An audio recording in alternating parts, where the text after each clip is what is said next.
Hello, OT friends, and welcome to the Uncommon OT series. My name is Patricia Modis. I'm the Transitions OT, and I'm your host. So today, I'm so excited to introduce you to our guest of honor. Guest of honor is Ariana Gonzalez. She is an occupational therapist, an executive director and founder of LAITR LLC. Dr. Gonzalez works solely with justice-involved individuals, remembering the community post-incarceration. She is a Michigan-based occupational therapist, although this work originated in St. Louis, Missouri. Ariana mentors and supervises Level 2 fieldwork and DEC OT students, teaching them how to work with this population. Ariana also has experience working with program development for people experiencing homelessness and supervising the students in the clinic in St. Louis. Ariana has worked in various different settings, with her heart always bringing her back to working with underserved populations and fighting systems barriers. So without further ado, I'd like to present to you Dr. Ariana Gonzalez. Welcome, Ariana. Hi, thank you so much for having me. Oh, you're welcome. Thank you for taking this time to tell us about the uncommon work that you do. You and I both share passion for working and serving those who are under-resourced and really underserved. So I'm so excited to hear about your work. But as usual, before we dive into all of that, I'd love for you to tell us a little bit about yourself. Yeah, so like you said, I am a Michigan-based OT. I've been an OT for about 5 years now, practiced in a lot of different settings. Went back to school for my post-professional in Missouri, and that's kind of where my program got started, but moved back to Michigan. Things about me other than work. I have 2 cats that I adore. Their names are Pickles and Peppers. I love those names. Thank you. And yeah, I like to read. I like to exercise. And I love like what we're doing right now, like connecting to other people and especially other OTs that are doing work in areas that are uncommon. Yes. So tell us a little bit about that next. Tell us about the uncommon OT work that you do. Yeah, so I work with justice-involved individuals both while they're incarcerated and post-incarceration. So this population, I think the youngest that I've worked with has been 19 and the oldest has been 80, so a wide range of ages, a wide range of ability and disabilities. Yeah, it's been great. So I've worked with people that are in the community. Let's say they're referred to me by their parole officer. So those people that are in the community after incarceration. I've also worked with and currently work with people who are currently incarcerated, such as in a local jail here in Michigan, and then also have worked in a setting called community supervision centers, which is like a step down from prison. It's kind of an in-between the community and prison. So they're kind of at high risk for going back, so they're kind of sent here court-ordered. So those are the 3 different settings. And then I guess just community-based through a couple nonprofits. I'll do like group or individual services for the same population. Okay, got it. Do you work with both men and women? Yes, both men and women. We have worked with significantly more men than women, but we do work with both. Okay. And you work with them. Can you describe to us a little bit about the setting where you work with them in and maybe some of the needs that you're addressing with them? It sounds like these are all very different types of settings where I'm assuming needs are very different.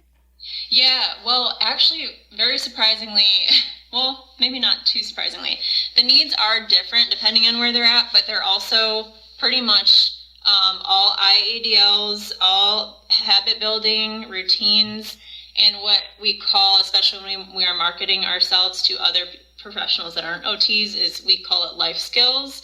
And so just focusing on that term, it kind of encompasses a lot of the things that we consider IADLs, like budgeting, communication and social skills, coping skills, leisure exploration. A lot of our clients suffer from substance use disorder, and so leisure becomes a really big thing when that happens. But there's a lot. Life skills I think kind of sums up, puts it into a nice little package. Yes. Thank you for giving us a few more of those details. Can you share with us a little bit about what inspired you and what drew you to this type of work? Yeah, so there's a lot of things.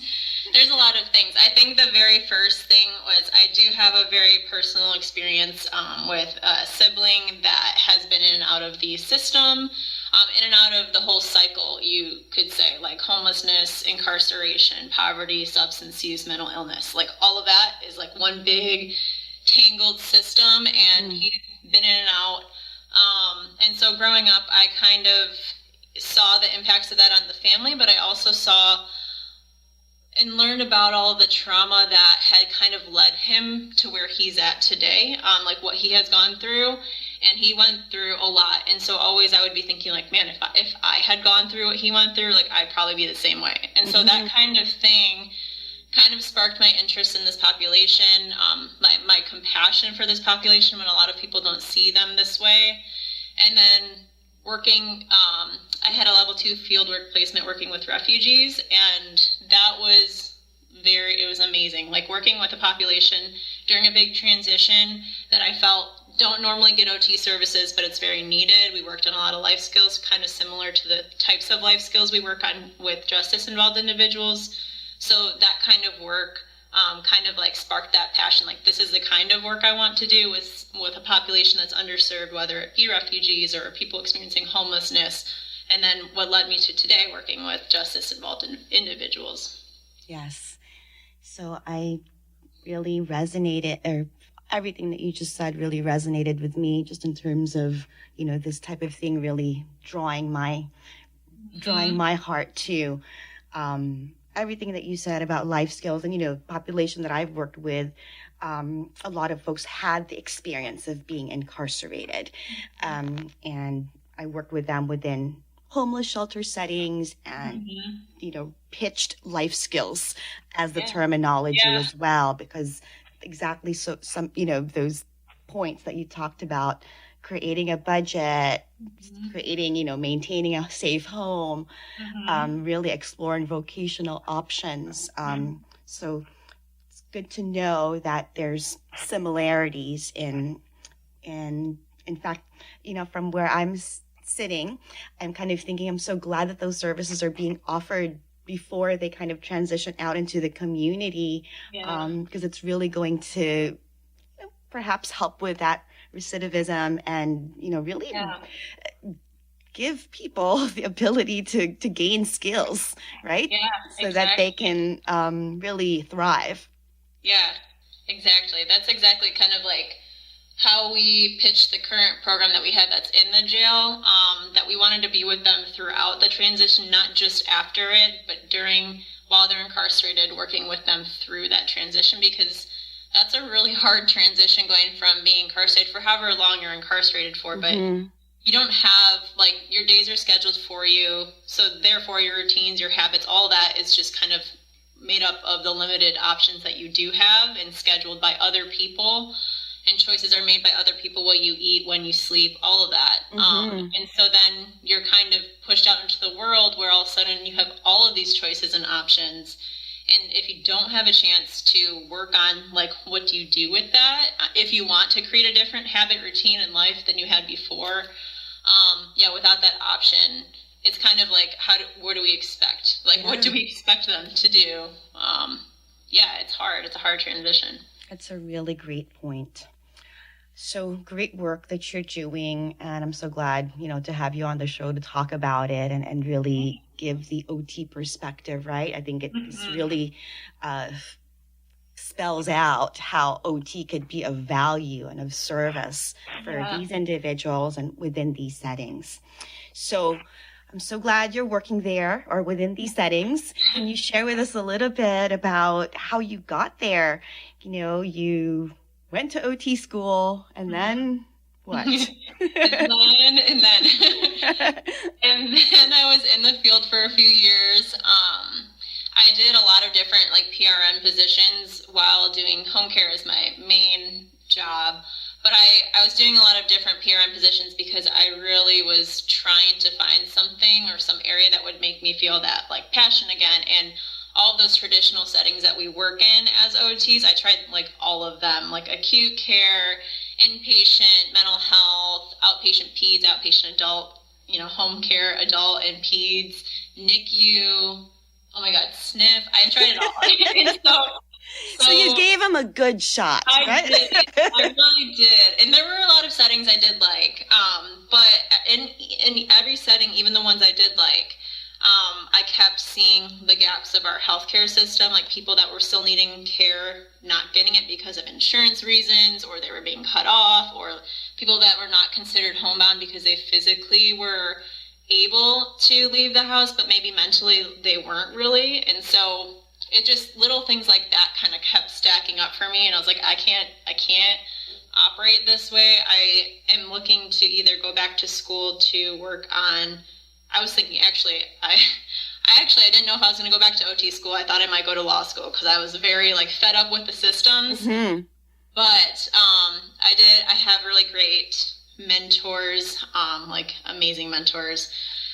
That kind of helped me through this process. And what I did decide to do was go back to school to get my post-professional doctorate, which my mentor, Amy, told me you don't need, like you have those skills already. You can do it if you want the confidence or like extra mentorship, but you can do this without that, which is definitely still true. So I just want to say that for all those master's students out there that are hearing this, I don't want you to think that you need a doctorate to do this type of work because you don't. Mm-hmm. I still felt like I did. So I didn't have the confidence basically. So I went back to school. I got really awesome mentorship there, which like those experiences were invaluable because I jumped right in when a mentor was in the process of starting to develop a program for people experiencing homelessness. And that's exactly what I wanted to learn. I wanted to learn like, how do you develop a program like this for this type of population? Because that's what was missing for me is like, I didn't really get to participate in that during my schooling. And that's what I wanted to do, like develop these types of programs. Mm-hmm.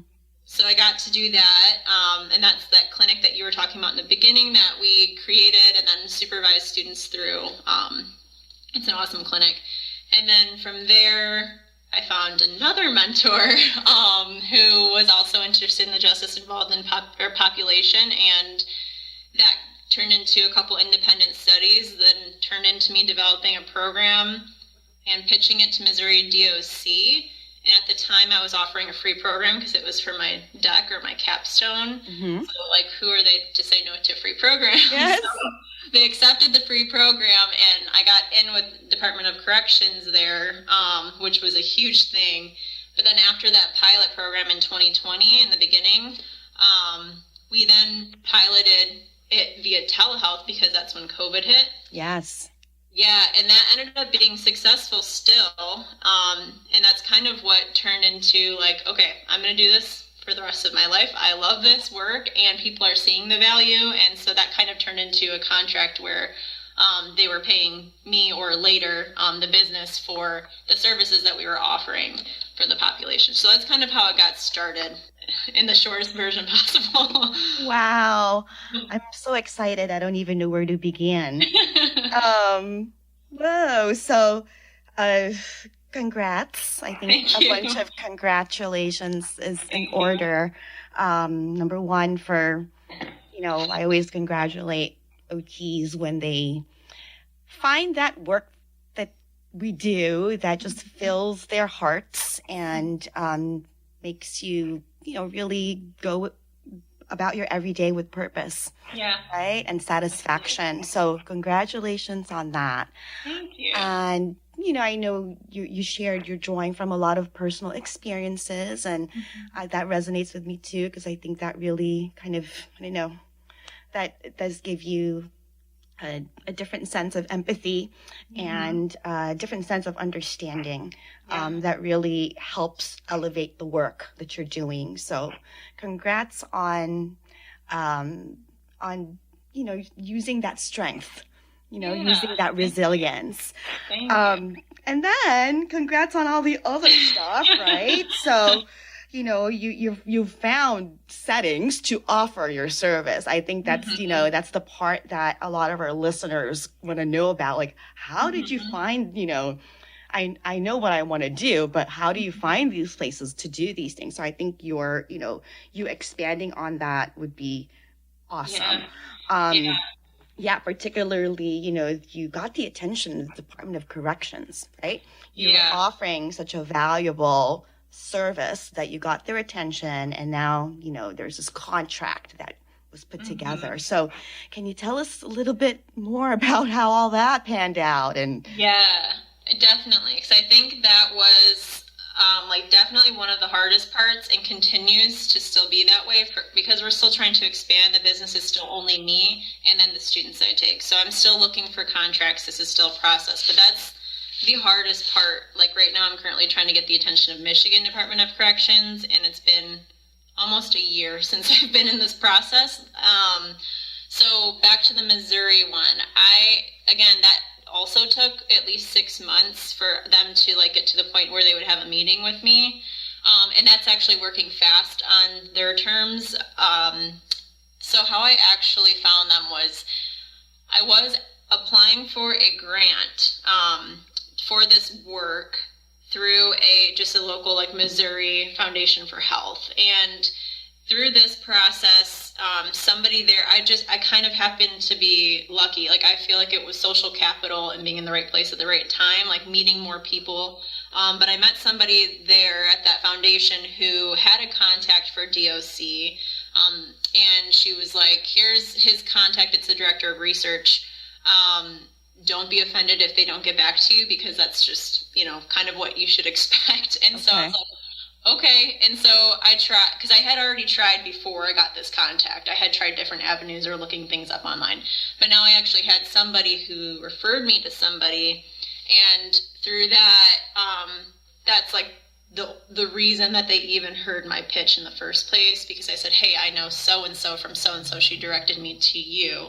And so honestly, that was my link in. And then once I was in, or at least had their attention, I had spent a really long time developing kind of almost concept mapping, how OT fits within what the Department of Corrections is trying to do. So they have these things called, these factors for reducing recidivism, basically. And so an example of what I did was put together those 7 factors and how it aligns with what OTs do. So they have an attitudes, values, and beliefs, and then that breaks down to cognitive skills, problem solving skills, those types of things. They also have a social one. They have one for leisure too. So it aligns well with OT, but it was just showing them how, because they didn't know what OT was. So I did a lot of looking at their work and what their legislation says and what their aims and mission is, and then trying to connect how can we help them get there. And that was the material that I sent them when I asked them for a meeting. Yes. So that work was very the foundation of the whole thing. I love that. I mean, it's your skill set of understanding systems. Exactly. Right? And how they impact one another. So, this is you presenting this information to the overseers of these facilities, right? We're not even talking about the clients yet, right? So that's that's a whole nother ball game. It is. Yeah.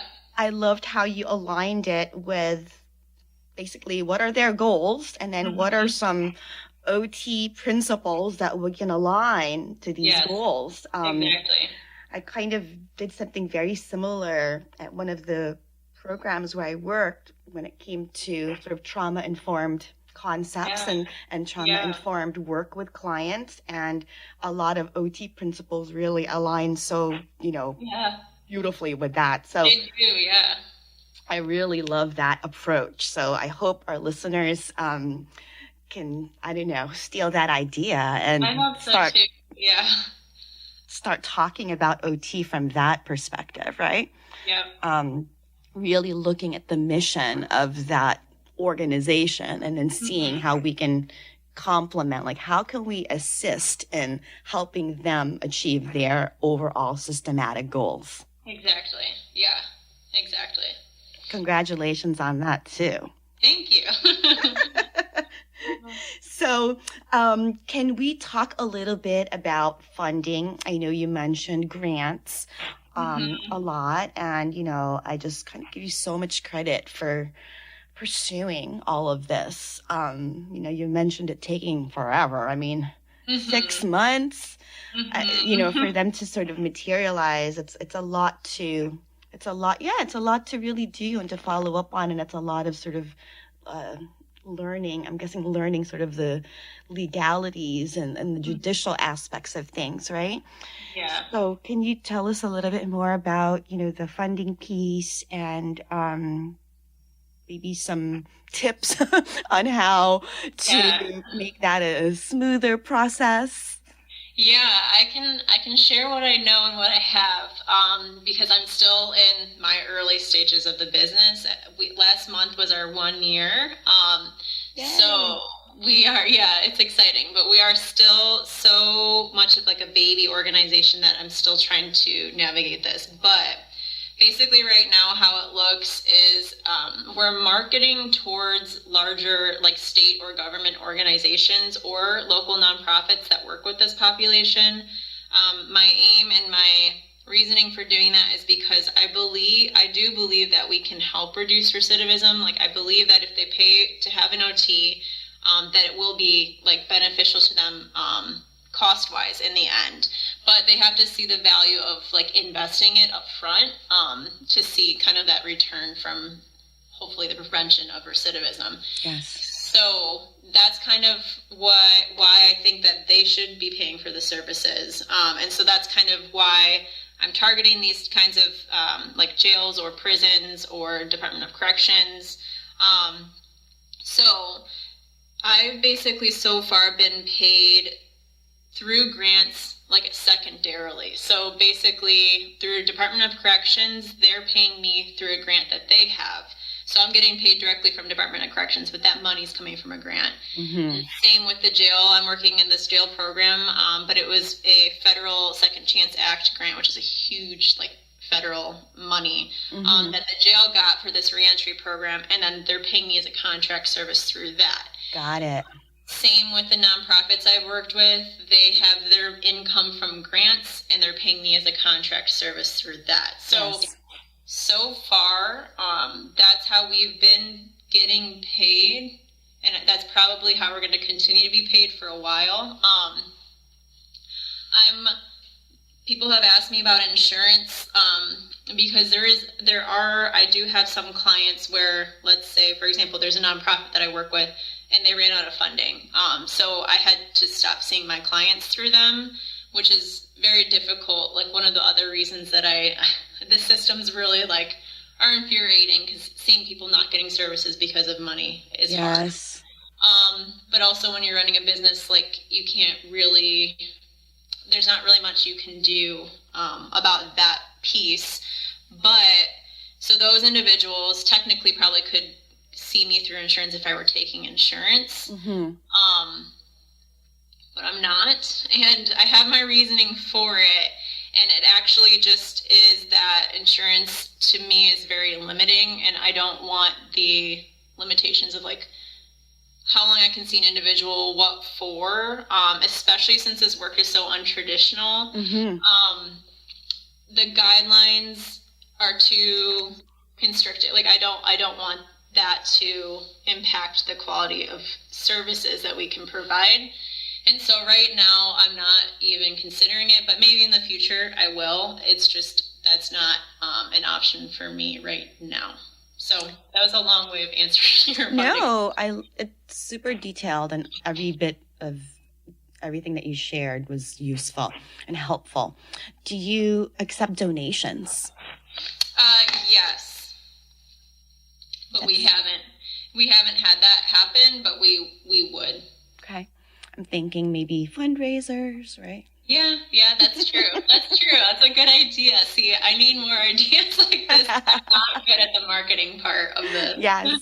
Well, I mean, listen, I know you referred to your organization as the baby organization, but from my perspective, and from the perspective of an OT, you're a pioneer in this area of OT right now, because it's so under researched, just under talked about. So hoping that this episode will really open some eyes for some OTs out there who have this interest. And I love that you're funding yourself through grants at the moment, because again, it's a viable option. And in fact, you're not applying for grants. Exactly. I don't have to do the hard part. These are grants that already exist. You just have to convince these individuals, these facilities, that you're of value, right? Yeah. And that they should take some of their grant money and put it towards you. Yeah, exactly. So I think that's an important point to stress, right? Yeah. And in addition to you also applying for grants yourself, right? So there's also this like multiple ways to generate your income, so to speak. Yep, exactly. Fantastic. So can you tell us more about, I guess, what a typical day might be like for you? What a typical session might be like, what kinds of goals you might work with them on, and what kinds of activities do you do?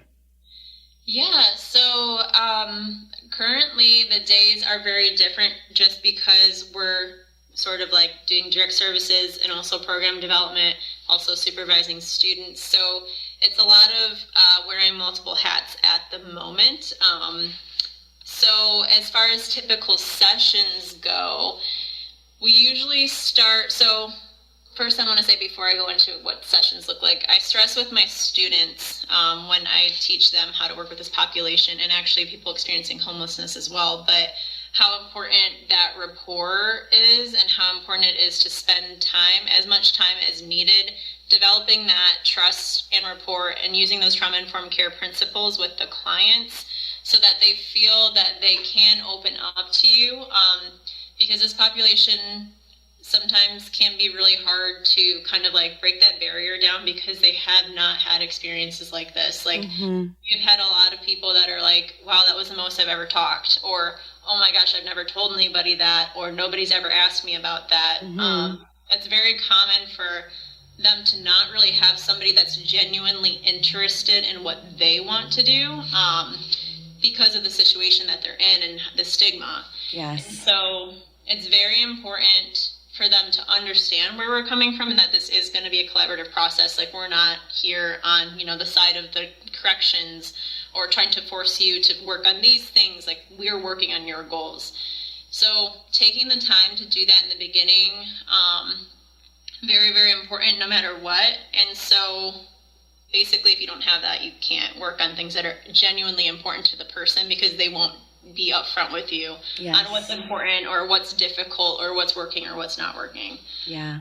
So that's the most important thing. And then when starting a session, we'll usually like check in, do little updates on, whatever their, like we call it homework, whatever your homework was, or if they've had any updates related to court or anything like that. And then we always have like a couple different game plans, just like you would in every setting of OT. Like, okay, this is what I think we're going to work on today, but if they come in presenting like this, maybe we'll work on this. Yeah.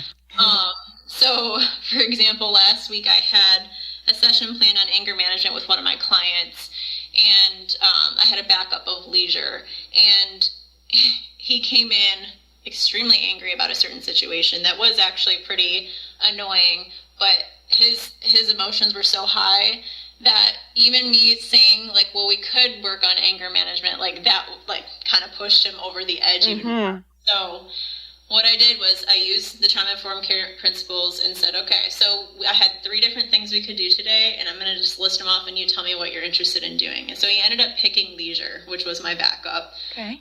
And what we did... So you gave him choices. Exactly. Yeah, that's what I meant with the trauma-informed here, I forgot to say. Yeah. Yeah, the choice is so big there too, because they don't get that often or at all, honestly. Yes. So he chose leisure. And the plan for leisure was for him to learn a new card game. But as we were going through a bunch of card games, he saw one that he liked that I didn't know. So it turned into him teaching me a card game that I didn't know. And like through that, he's building that self-efficacy because he gets to be like in that role and I get to be the learner. And oh my gosh, his affect was so different at the end. It was just incredible. And that's the kind of freedom that I really like with this job, because you're meeting the client where they're at. Where are they at and what's their capacity today?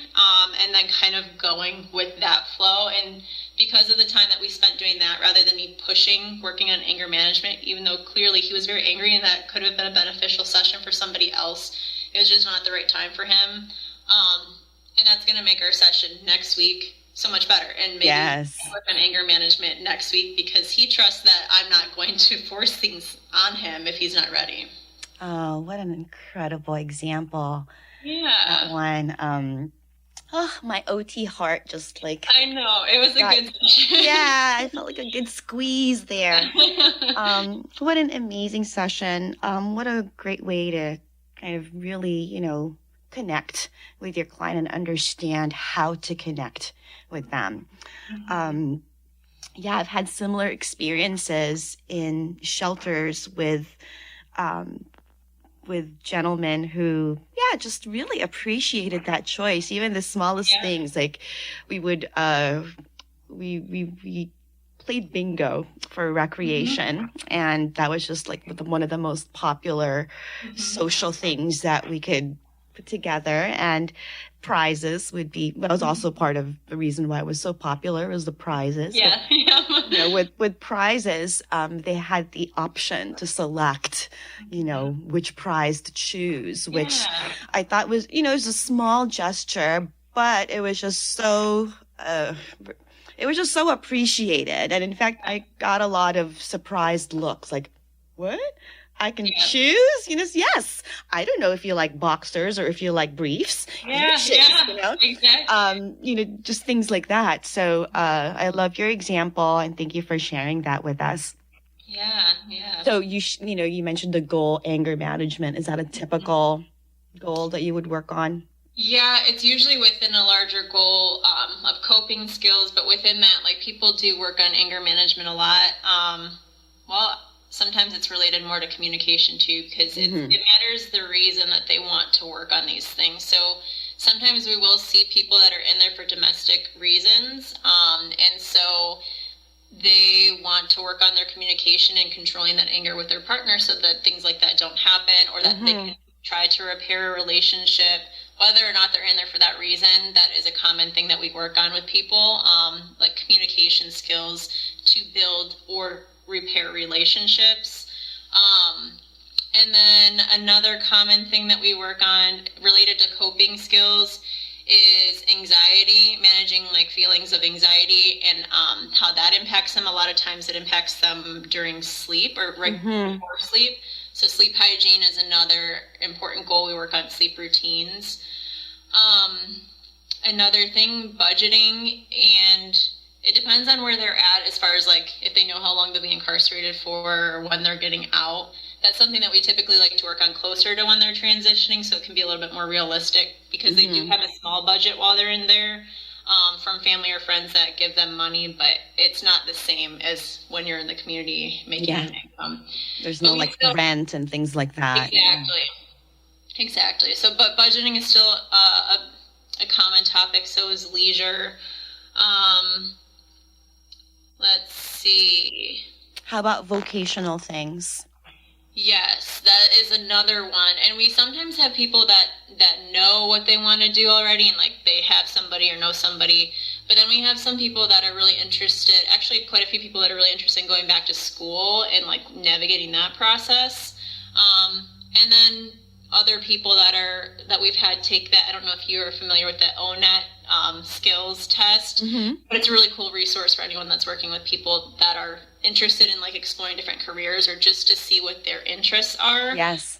But yeah, we have them do that sometimes, and that kind of like narrows notes down some options for them, and it will show you like how much education do you need, what kinds of skills do you need, like does this fit, or do you need to develop skills, or do you want to look at something else? So yeah, we do that quite a bit as well.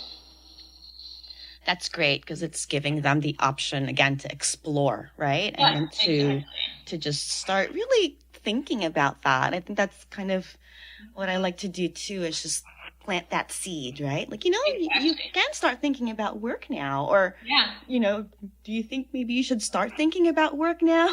Yeah, exactly. And just planting that seed and seeing where they're at, right? And then seeing if they're ready to take steps. So thanks so much for sharing more of that. I heard you mention also students, which was just like, yay, so awesome to me that you're providing this non-traditional fieldwork placement. Can you talk a little bit about that, and how can students get involved in your program? I'm sure you have contracts with a variety of schools out there. Yeah, I'm going to answer this question, but first I also wanted to mention too, and from your last question about comment, I thought of another one that comes up pretty much every client. I wanted to say it is that we work on time management and organization a lot. And when you were talking about jobs, that was another piece that was like, oh yeah, time management. We work on time management pretty much with every client.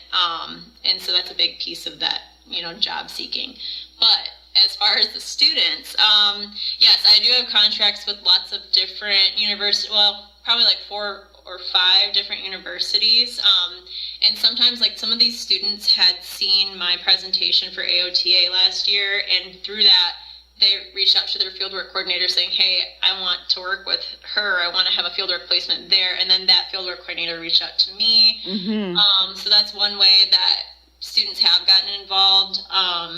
And that's basically probably the best way. I've also had students reach out to me directly, and then I'll just basically say like, yeah, it'd be great to have you, but you need to go through your fieldwork coordinator so they can set that up. And then I've also had students just reach out just to have a conversation and kind of like network or ask for any advice if they're interested in a similar area. Yes, so that's fantastic. Yeah. I know I've been hearing a lot of students lately, really cultivating their own fieldwork placements, and so that's all it takes, right? Yeah, Speak to your fieldwork coordinator and make it happen. Exactly. So thanks for sharing that too. Are there any recent successes or highs and recent challenges, or some lows that you'd like to share? Yeah, recent successes. Well, I have an emerging success, which is a new potential contract, which I think it will be. It's just a matter of time, but they work directly with Michigan Department of Corrections, and it's a pretty big deal. So that is a really exciting thing, and also something, it just takes a long time to get that, to have a meeting and actually have somebody understand what you do and feel like, wow, yes, we need this. This is going to be really beneficial.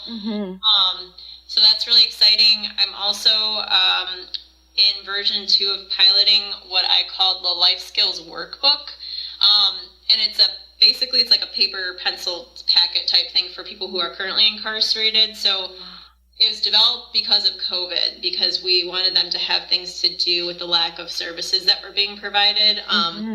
Now they're allowed to do telehealth, which we've been doing. But so in addition to telehealth, during the week they can do like one of the packets in the life skills workbook, and then we'll meet after next session. We'll talk about their responses and like kind of go through it together.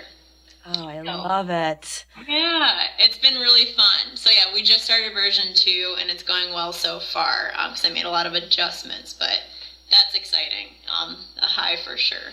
I could totally see a few other settings that may be able to benefit from that. I know, yeah. Yeah. And there's something about it that's, I love that they get to do it themselves. Like that alone is empowering, right? Start taking a look at this workbook that has to do with your life skills. Exactly, yeah. Mull it over, right? Exactly. And it uses a lot of like motivational interviewing type, like that is how basically the lens that I put it together with is using that to kind of guide them along that like process. So yeah, lots of time and effort into it, but I think it's really great. I know I'm a little biased because I made it, but I think the clients are also really liking it and benefiting from it a lot, as far as the ones that we've piloted on so far. So yeah, that's been exciting. Another creative way of spinning our OT services so that it meets the needs of the clients depending on the current situation, right? So you needed something for them to use on their own, and there you go. So super impressed by all of that. Again, a few other thoughts here that's going through my mind. We talked about student internships, great, because I think there's a few students out there who want to know whether something like this is possible. Do you have any other advice for future OTs or current OTs who want to branch into this type of work? I know you already mentioned tidbits here and there throughout our talk. Anything else you can think of? Yes, I actually just met with a student yesterday, and I'm going to say the same thing I told her when she asked me this question, is mentorship times 1,000. Like, if you have one person that you feel like you can trust that believes in you and your passion, reaching out, like if you don't have that person, reach out until you find that person, whether they're working in this field or not. I don't think that matters as much as just having a mentor in the field that can help kind of like push you along your path. Like I said, for me, I had a couple that, like, I don't think I would be here without them. And not that even the mentors that I had before, like, they're not in this field, but without their mentorship and kind of like pushing me towards what I believe that I want to do with this profession, and what path I want to take, even though it's different from a lot of others and it's kind of like a path paving thing. It's really important to find somebody in that kind of space, especially the path paving space, because it's hard. It's hard to do it, on your own. And even if you're not completely on your own, there are other OTs maybe that are doing it, but you do feel like you're on your own quite a bit when you're doing stuff like that. And so that's why the mentorship is, even more important then, so that like you're not alone. This is a really cool thing that you're doing. Keep going, kind of thing. So mentorship is one big thing. And then along the similar lines is like networking. I also told the student I used to hate the idea of networking because it's just, it seemed like a lot, and it feels like marketing to me, and I don't like sales. Yeah, exactly. That's exactly how it feels. And so I didn't like it, and I didn't want to admit how important it is, but it really, like, that's how I've even gotten, like, to where I'm at, is through meeting new people that are in my field or in, other professions in my field, or other people that works in similar capacities that are referring me to other people, and that's how I'm meeting other people. So yeah, networking is actually very important. Yes. So yes, those are my two big things. Thank you for all that great advice. Yeah. And it's every OT that comes on the show talks about networking and mentorship. So I hope that our listeners will begin to really, really, own that. Yeah, for sure. There's really there is no secret path, right? There is no map. It's really first forming those relationships and then allowing for the process to take place. Exactly. And then it'll lead to other things. So I know that sounds really vague. Every time I say it, I feel like, gosh. It does, but you're right. It's true. So again, thanks so much for your advice. Are there any common myths or misconceptions about working with your population, right, that you'd like to maybe call out today? Yeah, it kind of is along the lines of something I said in the very beginning about the population regarding like stigma. And a lot of people, when they hear that I do this work, I've had people say, well, she doesn't work with the dangerous people though, or she doesn't work with people who have killed people though. Like, they'll kind of like try to justify, like, and I'm like, oh no, I still work with those people. Like there's no person off limits, because even though I still have worked with people who have done terrible things, I have still not met one bad person. Like every single person that I've worked with, honestly, not one bad person, not one bad soul, just a lot of bad that has happened to these people. And kind of like what you hear, like hurt begets hurt and trauma begets trauma. Like that's kind of where it all starts. And even with this population, a lot of people, there's a lot of stigma against them. And even within the corrections system, a lot of people, like correction officers, believe that they can never change, that they will never change. They kind of like are kind of jaded in that way, and that's also not true. It's just given the chances and the opportunities to build new skills, to have positive social relationships, even if it's with their OT, having that positive social relationship, feeling that someone believes that they can make a huge difference just by itself. Yes.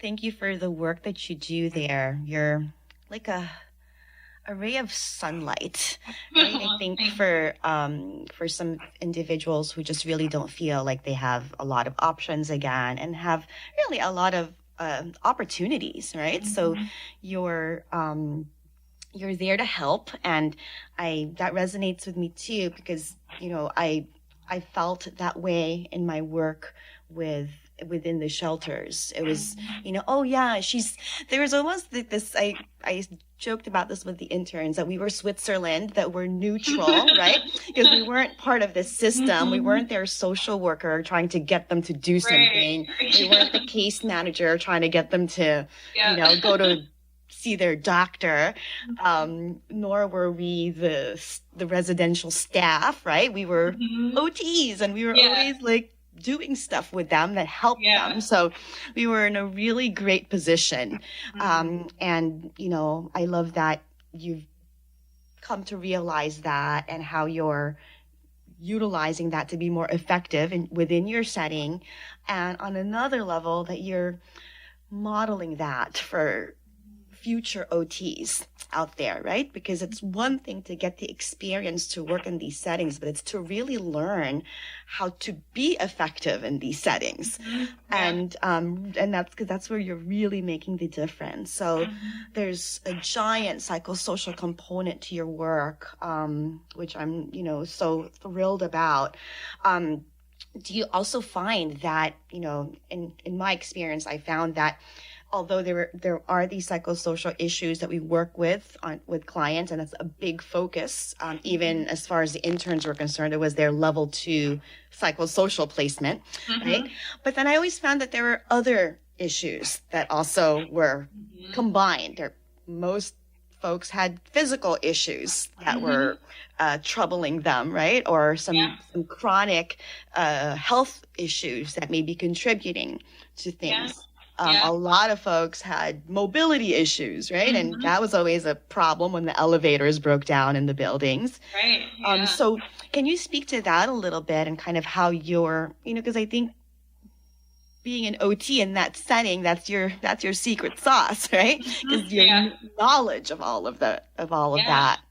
Yeah, that's definitely true. So like you said, although the psychosocial component is a major piece of what we do, like I said, we worked with people up to age 80. And so just with age alone, a lot of different things, but also people who had been incarcerated for 20 to 40 years we've worked with. And if you think about, so you can think about like the psychological impact of incarceration for that long, but also there is a physical impact, and, neuropsychoimmunology, I don't know if I said the word that I'm thinking of, but everything is so interconnected that a lot of people, and same with the homeless population, but a lot of people will like age quicker in different ways, or a lot of people complain about the medical care that they did have, or had limited access that they did have while incarcerated. So people are getting out with a lot of medical conditions that were not really handled, or maybe not addressed at all, or maybe they didn't feel comfortable bringing it up to the doctor that they had in prison. So we have a lot of clients with a lot of medical issues, and it seems like the longer they had been incarcerated, the more medical issues that we're seeing with our clients. a lot of different things Yes. in that realm. So, I bring that up because although for these students, this was their psychosocial placement, they were definitely looking from an OT lens and really looking at the whole person. So thanks for giving and adding more details to that. Can you think of anything else that you want to add as far as misconceptions? Thanks for also touching upon the safety piece. I don't think so. I think, when it comes down to it, people are people, and that's pretty much, like, these are people too. And so I think that's pretty much all I have on that. Well, your work is so important. I'm so happy that, you're our representative there for OTs. You're, again, to me, a pioneer in this specialty in OT here in the U.S. And I'm so glad that you're going forward full force with this, and I want to support you in every way, and I think that our listeners are going to want to do the same. So how do we find you? How do we stay in touch? We'll definitely have you back again for future episodes, just to talk about the chapter 2, right? The next chapters of your work, and definitely to talk in more detail about these OT sessions and what, what happens in them, and assessment tools, etc. But in the meantime, how do we find you? How do we stay in touch? So my website is called lifeafterincarceration.com. And so on my website, there's a contact section, and it gives you my email address, and I'll also tell you my email address, which is Gonzalez, Gonzalez @lifeafterincarceration.com. So if that's too hard to remember or to write down, just go to lifeafterincarceration.com. You can find me through there. And that's pretty much the best way to reach me. Thank you. We're going to have all that listed anyway, so don't worry about the spelling. Hopefully I'll spell it right. And again, for your time and for sharing the work that you do, super inspiring. And I'd love to have you back again to talk about the next chapters. I'm super excited to hear about that. Yay. Yeah, thank you so much for having me, and I would definitely love to come back. And that wraps up another inspiring episode of the Uncommon OT series. Connect with me at www.transitionsot.com. And don't forget to sign up to be part of the Transitions OT community. By doing so, you'll receive my latest compiled list of uncommon OT practice settings, the latest news on mentoring offerings, uncommon OT live events, non-traditional OT resources, and more. You may also follow me on my social media pages on Instagram and LinkedIn. And if you love this episode, head on over to Spotify, Stitcher, Apple, and Google Podcasts to follow, rate, and leave a review. I also ask you to consider pledging your support to my Passion Podcast project by being a patron on Patreon. It is very much appreciated. Sending big OT love. Thank you so much for listening. Until next time.